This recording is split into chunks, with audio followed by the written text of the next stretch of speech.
A paz do Senhor a todos os irmãos. Aqui quem vos fala é o pastor Renato de Macedo, da Igreja Evangélica Pentecostal, Instalação Mundial, Jardim Silvia, Guarulhos, São Paulo. Hoje é dia 21 de abril de 2020. Estou aqui para gravar um vídeo com a lição do segundo trimestre deste ano. Dizer aos irmãos que a gente está um pouquinho atrasado, né? Infelizmente, peço perdão aos irmãos, mas eu estou tentando gravar os vídeos aqui para a gente poder prosseguir com os estudos. E esse trimestre ele nos traz uma lição bem importante. Tenho certeza que os irmãos vão gostar muito. É uma lição bem prática e nós vamos falar sobre a igreja de Éfeso. Então hoje esse vídeo é o vídeo da primeira lição, o qual vou estar enviando para os irmãos. Nós vamos prosseguir com as demais lições nas demais terças-feiras. Vou tentar ser o mais rápido possível, para não fadigar os irmãos, mas de qualquer forma peço muita paciência aos irmãos para que vejam o vídeo, ouçam o vídeo até o fim. É importante para que a gente prossiga com o ensino. Normalmente a gente tem lá 1h30, 1h45 de aula todas as terças-feiras, e como a gente não está podendo se reunir, eu estou fazendo esse vídeo. Agora, obviamente não vou fazer o vídeo de 1h30, né, irmãos? O vídeo vai ser bem mais compilado. Não quero também deixar de expor aos irmãos os pontos principais da lição. Também a gente fazer um vídeo muito rápido vai ficar muito... corre risco da lição ficar muito vazia. Mas de qualquer forma eu já passei para os irmãos aí o WhatsApp, o site, né, que é estudantesdabiblia.com.br. Aí tem uma abinha lá, os irmãos entram em lições. Aí os irmãos vão perceber que existem várias lições postadas lá de forma escrita, e os irmãos procurem lá lições para adultos segundo trimestre de 2020 e eles vão colocando as lições conforme elas vão sendo lecionadas nas igrejas, né? Normalmente é uma revista dominical, mas o nosso calendário é às terças-feiras. Pois bem, irmãos, como eu disse aos irmãos, a lição desse trimestre ela está focada na igreja de Éfeso. Mas o nome da lição o título da lição é Igreja Eleita, redimida pelo sangue de Cristo e selada com o Espírito Santo da promessa. O comentarista é o Douglas Batista, que vai nos deixar os comentários sobre essa lição. Então a lição de número 1 é Carta aos Efésios, saudação aos destinatários. Então é uma visão panorâmica da igreja de Éfeso, onde ela se localizava, quem de fato era, como era a cidade, e alguns outros detalhes para que a gente veja e conheça o contexto em que essa lição foi escrita. Amém, irmãos? Vamos lá. Então nós temos aqui o texto áureo a vós graça e paz da parte de Deus nosso Pai e da do Senhor Jesus Cristo, Efésios 1:2. A verdade prática para essa lição a Epístola aos Efésios revela o propósito de Deus, o propósito eterno de Deus para a Igreja de Cristo.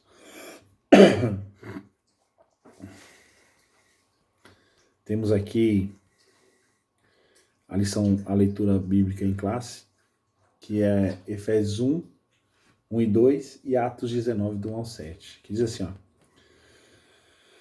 Paulo, apóstolo de Jesus Cristo, pela vontade de Deus, aos santos que estão em Éfeso e fiéis em Cristo Jesus. A vós, graça e paz da parte de Deus nosso Pai e da do nosso Senhor Jesus Cristo.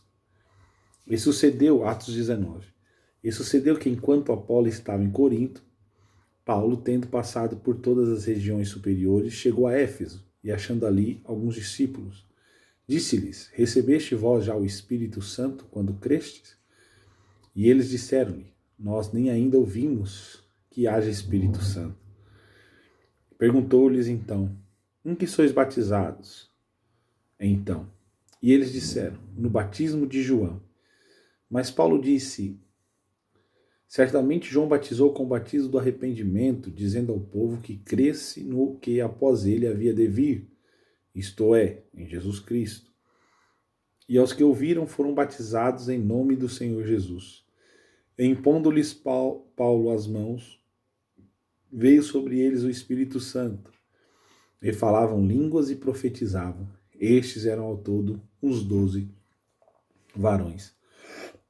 Então perceba, irmãos, que Paulo ele chega na cidade de Éfeso e sem perca de tempo, né, irmãos, numa ministração muito rápida, num evangelismo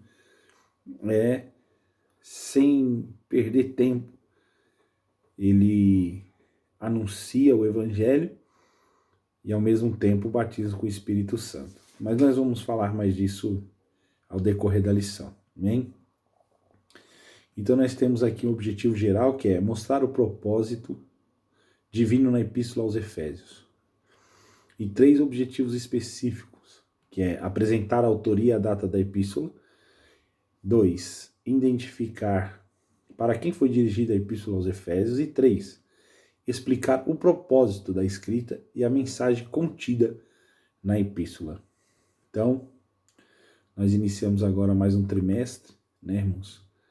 E que todos nós tenhamos e sejamos alcançados pela graça de Deus para que durante mais um trimestre possamos compartilhar do estudo bíblico que, como eu destaco aos irmãos, é sempre de extrema importância. Pois bem, a introdução, ela diz assim: a Epístola aos Efésios é denominada a coroa dos escritos de Paulo e ainda de a rainha das epístolas. Nela, o propósito eterno de Deus para a igreja está revelado por meio de Cristo Jesus. Nessa lição estudaremos os aspectos introdutórios, as principais abordagens doutrinárias da epístola. Durante esse estudo, o conteúdo da epístola deve nos levar à adoração a Deus e ao aperfeiçoamento de nossa vida cristã.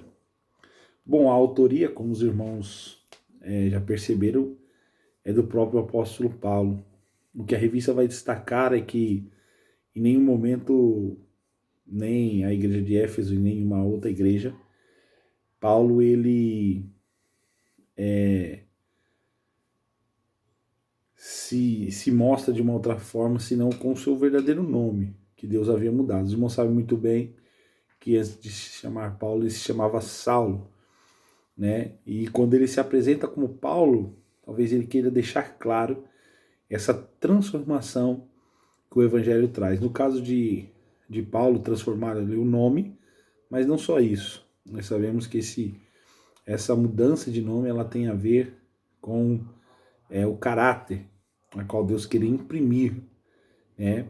Tirando Saulo da cena e agora introduzindo Paulo. Por isso, Paulo ele faz questão, né, de mostrar, porque Saulo significa solicitado, né? Então, este é o significado do nome de Saulo. Já o nome Paulo significa pequeno, que era um nome já romano. Então, essa mudança fica destacada como autoria, mas o principal é nós sabermos que Paulo ele testifica, né, que esta carta à igreja de Éfeso fora escrita por ele, né, inspirada pelo Espírito Santo. Então, um outro detalhe é que essa epístola ela foi escrita na prisão, juntamente com a epístola aos Filipenses, Colossenses e Filemão. Então, são 4 cartas que Paulo escreveu ainda preso. Éfeso, Filipenses, Colossenses e Filemão. Então, Paulo se encontrava preso em Roma, e veja que interessante, né, irmãos? Vivemos dias em que nós estamos aprisionados, entre aspas, dentro de nossos lares, obviamente numa situação menos difícil ou mais confortável, depende de como você enxerga isso, mas o fato é que Paulo estava preso. Isso não impediu ele de fazer a obra do Senhor. Através das cartas, ele atendia as igrejas. Né? Hoje os pastores estão, como eu, fazendo vídeos, lives. Então, você veja que Deus, ele não muda. A tecnologia se moderniza, a imprensa mudou, mas Deus, ele jamais deixará faltar auxílio para os filhos dele e jamais nos deixará sem a sua palavra. Nos dias de Paulo, acho que pensavam os homens da época, bom, vamos prender Paulo e aí a palavra vai cessar.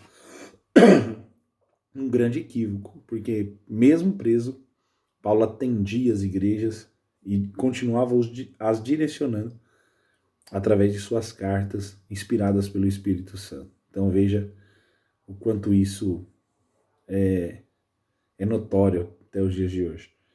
A data dessa escrita, ela está entre 60 e 62 depois de Cristo, aproximadamente. Né? Então, é uma carta escrita num tempo em que havia muitas discussões teológicas, ainda estava se iniciando o cristianismo, e havia muitas dúvidas. Então Paulo escreve essa carta neste tempo para esclarecer algumas dessas dúvidas. Mas vamos lá. Né? Vamos nos aprofundar aqui aos destinatários. Quem era a cidade de Éfeso? Era uma cidade que foi fundada por volta de 1050 a.C. e tornou-se o centro político, comercial e religioso da Ásia Menor. Né, irmãos? Era considerada uma metrópole com 500 mil habitantes. Tinha o maior anfiteatro do mundo, com capacidade para 25 mil espectadores. E próximo dali ficava o estádio com a pista de corridas e a arena onde ocorriam as lutas entre animais selvagens, como também entre homens e animais. Então, uma cidade muito movimentada, uma cidade grande, 500 mil habitantes. Para hoje já seria uma cidade média para os nossos dias, mas para os dias de Paulo, com certeza era uma cidade muito grande, muito forte, né? E como disse, um centro comercial. Isso era, como até os dias de hoje não sabe, o comércio é o que é um dos motores da economia. Então, obviamente havia uma estratégia de Paulo aqui, como já disse aos irmãos muitas das vezes. Paulo, ele não que houvesse preconceitos nele por cidades pequenas, não era isso. É que Paulo sabia que onde havia grande comércio, um centro político, um centro religioso, haveria uma concentração grande de pessoas, e pessoas muitas das vezes de toda parte do mundo. E como naqueles dias não era fácil viajar como é hoje, né? Hoje você tem um avião, navio, você tem muitos recursos, você pode falar aqui via rede social e essa mensagem atravessar o planeta em questão de segundos. Naqueles dias não era assim. Então Paulo usufruía de uma estratégia muito importante, que era falar ou estar presente em grandes cidades, em grandes centros, onde havia movimentação de pessoas de todas as partes do mundo, porque assim era a estratégia para que o evangelho fosse espalhado o mais rapidamente possível. Paulo sabia que era urgente a pregação do evangelho, que ele tinha que encerrar sua carreira e o evangelho tinha que estar apregoado nas maiores cidades do mundo. E assim ele o fez. Né? Então, aqui é uma estratégia, fez uma cidade grande, uma cidade rica, uma cidade movimentada. E isso Paulo sempre usava. A religiosidade em Éfeso, lá tinha um templo, né? É o templo de Ártemis, que também é conhecido como Diana, que é a deusa da fertilidade. Era todo construído em mármore, né? E havia uma quantidade enorme de turistas que visitavam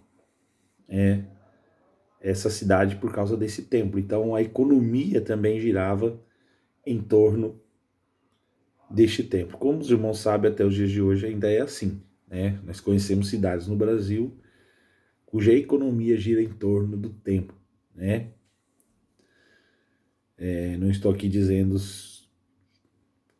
falando se esse templo deve ou não estar e ser reverenciado. O fato é que assim funciona até os dias de hoje, né, irmãos? Há muitos lugares que são polos religiosos e Éfeso era uma cidade assim. Então, Paulo, ele, quando chega em Éfeso, ele vai atacar justamente as bases dessa cidade, e uma delas era a idolatria. É por isso que Éfeso e os seus moradores ficam tão impactados pelo evangelho que Paulo prega, porque Paulo ele vai justamente tocar neste ponto, que era uma das bases da cidade, que é a reverendar, né, reverenciar este templo de Artemis, né, ou seja, uma idolatria em torno de uma deusa pagã. Então Paulo vai, por isso vamos ver Paulo dizer muitas vezes na carta aos Efésios sobre Jesus Cristo sendo o Filho de Deus e mais nada para combater a idolatria. Bom, a igreja de Éfeso, Paulo evangelizou a cidade e seus arredores durante 3 anos. Quando chegou a Éfeso, o apóstolo encontrou 2 discípulos, quais batizou nas águas e conduziu a receber o batismo do Espírito Santo. Foi lá também que Paulo conheceu Priscila e Áquila. Irmãos, então outros grandes líderes estiveram presentes ali. Priscila e Áquila se tornaram líderes naquele lugar, Timóteo também. E segundo um estudioso e teólogo Irineu do primeiro século, o apóstolo João também liderou esta igreja. Então veja que era uma igreja muito importante, por isso sempre grandes líderes estiveram diante desta igreja, porque ela representava muito para a propagação do evangelho naqueles dias. E é interessante registrar que Paulo, ele faz uma coisa muito importante. Ao chegar naquela cidade, ao evangelizar aqueles homens, ele não só os batiza em água, mas os faz compreender a necessidade do batismo com o Espírito Santo. Coisa que nós muitas das vezes temos visto meio que se apagando, né, irmãos? As pessoas vão chegando como novas convertidas na igreja e nós como igreja não podemos deixar essa chama se apagar. É importantíssimo que as pessoas entendam e compreendam que não é só necessário ser batizado nas águas para arrependimentos do pecado, mas é necessário ser batizados no Espírito Santo, pois é este o poder, é esse batismo que vai dar poder à igreja para que ela possa evangelizar o mundo. Ser batizado com o Espírito Santo não é apenas para nós ficarmos cheios, não, irmãos, mas é para que a gente possa ir e pregar um evangelho transformador. Éfeso foi mudada porque quando Paulo chegou, 12 homens receberam o Espírito Santo. Tenho certeza que isso foi de extrema importância para que, irmãos, a evangelização da igreja de Éfeso tivesse êxito. Se essas pessoas não fossem batizadas com o Espírito Santo, dificilmente haveria êxito na missão de Paulo naquela cidade. Então perceba bem isso. Isso é importante, irmãos. Ser batizado com o Espírito Santo. A Bíblia diz que eles falavam em línguas e profetizavam. Né, irmãos? Então, esse é um detalhe muito importante. A saudação epistolar. A saudação é a mais breve dentre todos os escritos de Paulo. Ele se dirige aos santos e fiéis em Cristo. Isso é, aqueles que foram separados e consagrados para ser propriedade exclusiva de Deus.